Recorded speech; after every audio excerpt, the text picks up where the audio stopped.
अस्सलाम वालेकुम दोस्तों, मैं हूं शाज़िया अहमद और आपको अपने चैनल हेल्थ एंड ब्यूटी में वेलकम करती हूं। जी दोस्तों, देखिए ये पार्ट 3 है। ये जो है हमारा जीना था जो कि फ़र्स्ट एंड सेकंड पे जाता था। उसके बाद जो है अब ये देखिए यहाँ पे इन्होंने जो है पिलर की खुदाई की है और ये सारा ये मलबा देख रहे हैं आप। ये सरिये का जाल रखा हुआ है यहाँ पे इन्होंने। और ये देखिए ये हमारा ग्राउंड फ्लोर है जो कि मलबे से भरा हुआ है। अच्छा, वो एक दूसरा जो है इन्होंने पिलर यहाँ पे किया है और तीसरा जो है उसके आगे है।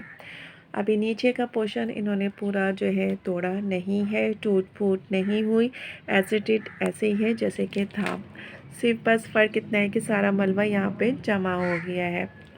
तो अब ये जो पिलर इन्होंने खोदा है तो यहाँ पे ये पिलर स्टार्ट करेंगे ये। तो ये देखिए,